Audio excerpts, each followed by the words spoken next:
जय हिंद साथियों।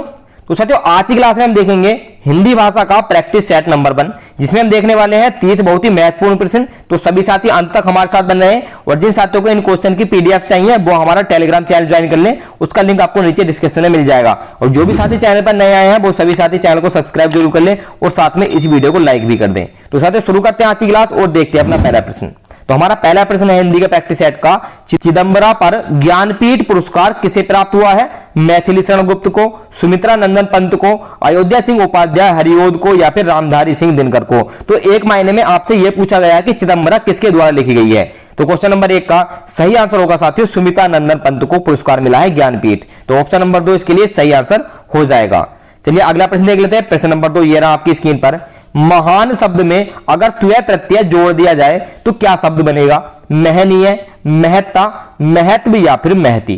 तो इसका सही आंसर होगा साथियों अगर महान शब्द में हम त्वय प्रत्यय जोड़ दें तो महत्व हो जाएगा। ऑप्शन नंबर 3 इस प्रश्न के लिए सही आंसर हो जाएगा। चलिए अगला प्रश्न देखते हैं। प्रश्न नंबर 3 ये रहा आपकी स्क्रीन पर। महावीर प्रसाद द्विवेदी ने आदिकाल को क्या संज्ञा दी है?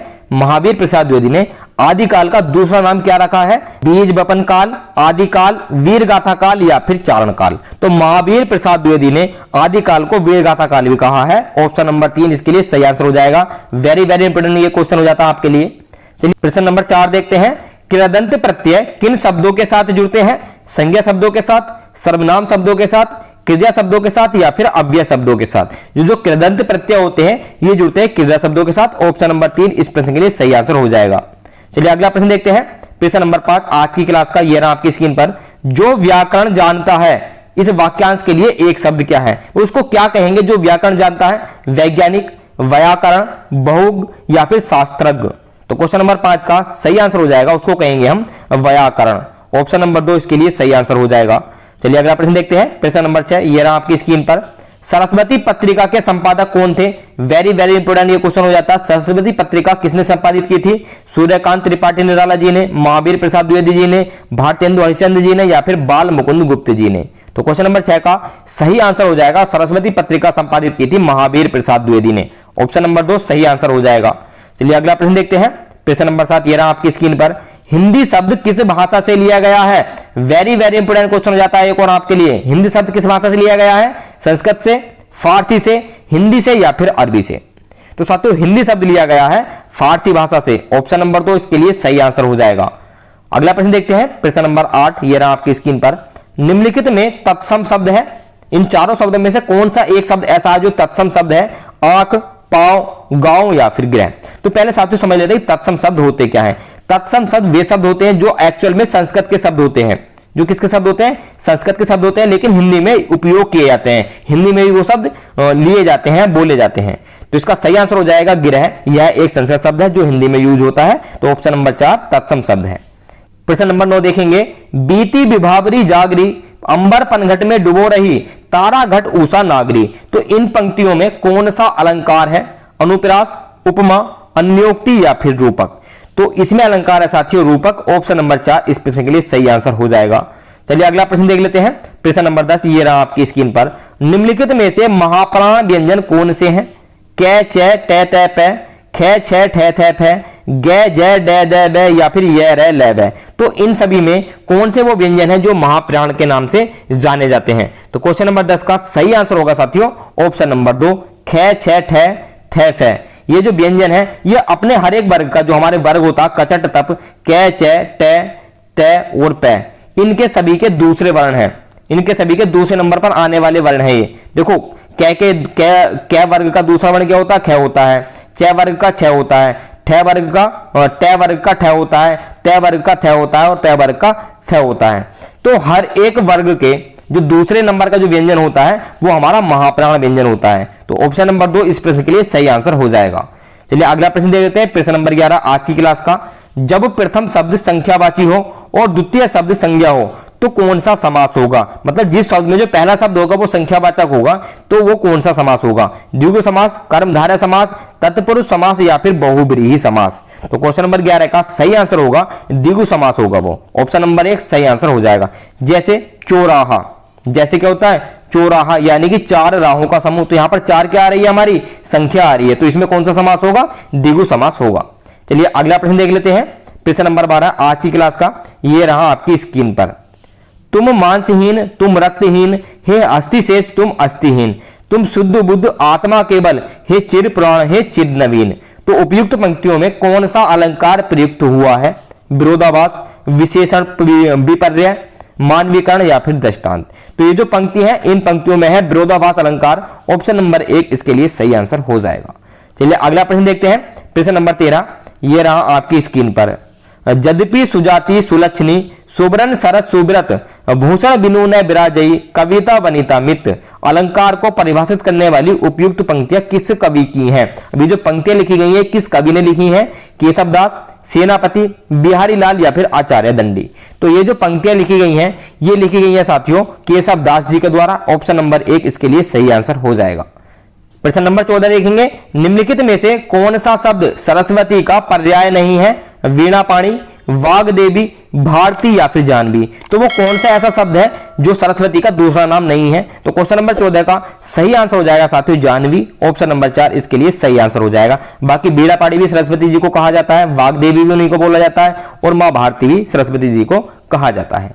प्रश्न नंबर 15 देखेंगे, मैं, हम, तू और तुम आदि शब्द है संबंधवाचक सर्वनाम, अनिश्चयवाचक सर्वनाम, पुरुषवाचक सर्वनाम या फिर प्रश्नवाचक सर्वनाम। तो ये जो शब्द है ये क्या है? क्वेश्चन नंबर 15 का सही आंसर हो जाएगा साथियों ये है पुरुषवाचक सर्वनाम। इन सभी से पुरुष का बोध होता है। ऑप्शन नंबर 3 इसके लिए सही आंसर हो जाएगा। चलिए अगला प्रश्न देखते हैं, प्रश्न नंबर 16, ये रहा आपकी स्क्रीन पर। बुद्धिमान शब्द किस संवर्ग में है? संज्ञा में, विशेषण में, सर्वनाम में या फिर अव्यय में। तो क्वेश्चन नंबर 16 का सही आंसर हो जाएगा बुद्धिमान एक विशेषण है। ऑप्शन नंबर 2 इस प्रश्न के लिए सही आंसर हो जाएगा। चलिए अगला प्रश्न देखेंगे, प्रश्न नंबर 17, निम्न में से कौन सा शब्द हमेशा बहुवचन में प्रयुक्त होता है? हस्ताक्षर, समाचार पत्र, चिड़िया या फिर तिजोरी। तो वो कौन सा ऐसा शब्द है इन चारों में से जो हमेशा बहुवचन में ही प्रयुक्त होता है? तो वो शब्द है हमारा हस्ताक्षर। ऑप्शन नंबर 1 इसके लिए सही आंसर हो जाएगा।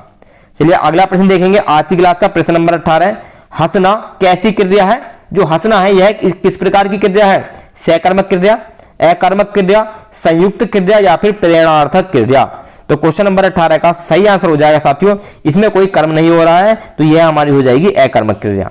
ऑप्शन नंबर 2 सही आंसर हो जाएगा। या फिर जैसे चलना होता है तो चलने में क्या होता है? चलने का काम हो रहा है तो ये हमारी सकर्मक क्रिया होगी। हंसना, रोना इसमें कोई भी काम हमें नहीं करना पड़ रहा है तो ये होती है अकर्मक क्रिया। चलिए प्रश्न नंबर 19 देख लेते हैं आज की क्लास का, कि कवि का स्त्रीलिंग क्या है? कवित्री, कवियत्री, कवयित्री या फिर कवियित्री। तो क्वेश्चन नंबर 19 का सही आंसर होगा साथियों कवयित्री, कवि का स्त्रीलिंग होगा, शुद्ध रूप ये होता है इसका। तो ऑप्शन नंबर 3 सही आंसर हो जाएगा। चलिए अगला प्रश्न देखते हैं, प्रश्न नंबर 20 आज की क्लास का, ये रहा आपकी स्क्रीन पर। शैले शैले न माणिक्यम, मोक्तिकम न गजे गजे, साधवो न ही सर्वत्र, चंदनम न वने वने। अस्मिन श्लोके सर्वत्र के न भवंती। इस श्लोक में सभी जगह क्या नहीं है ये हमसे पूछा गया है?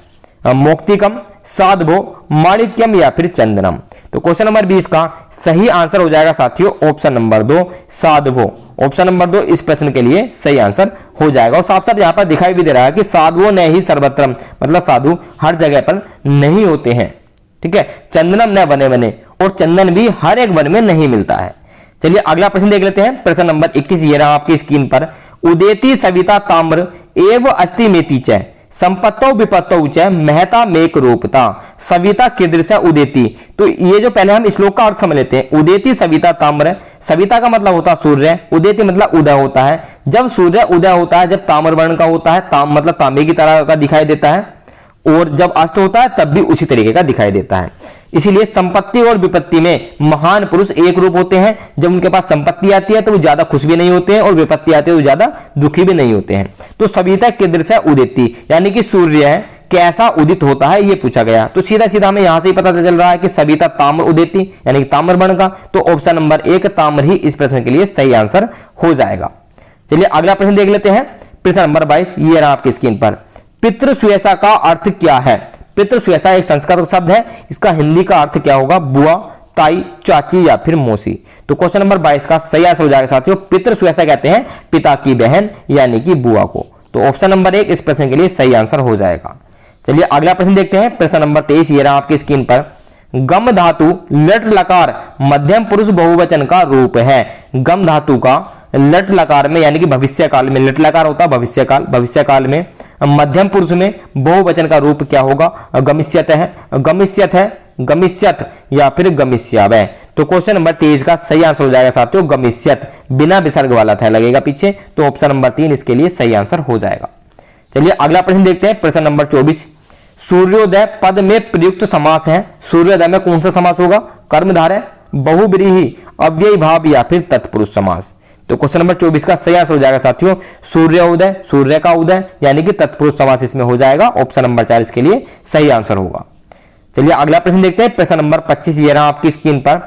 नीलोत्पलम में कौन सा समास है? द्विगु समास, द्वंद्व समास, बहुब्रीहि समास या फिर कर्मधारय समास। तो नीलोत्पलम का मतलब होता है नीला है जो कमल, तो नीला है जो कमल इसमें हो जाएगा हमारा कर्मधारय समास। ऑप्शन नंबर 4 इस प्रश्न के लिए सही आंसर हो जाएगा। चलिए अगला प्रश्न देख लेते हैं, प्रश्न नंबर 26।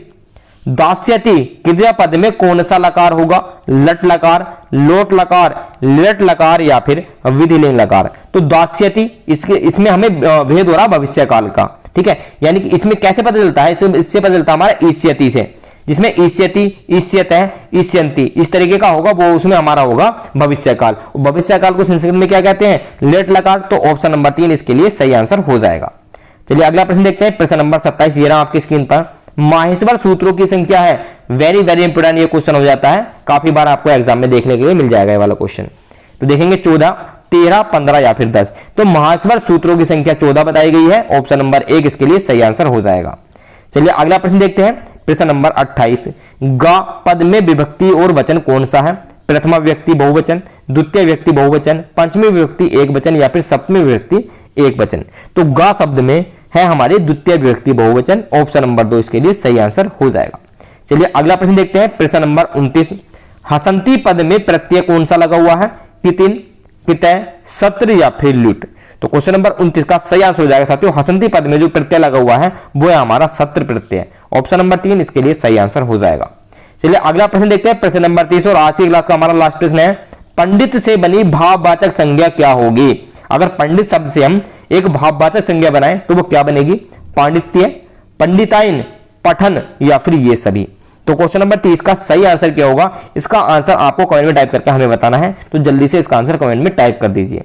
तो जो भी साथी अंत तक बने रहे हमारे साथ उनका बहुत बहुत धन्यवाद, और जिन साथियों ने अभी तक हमारे चैनल को सब्सक्राइब नहीं किया है वो सभी साथी चैनल को सब्सक्राइब कर लें और साथ में वीडियो को लाइक भी कर दें। तो साथियों हम आपसे मिलते हैं अगली क्लास में। जय हिंद।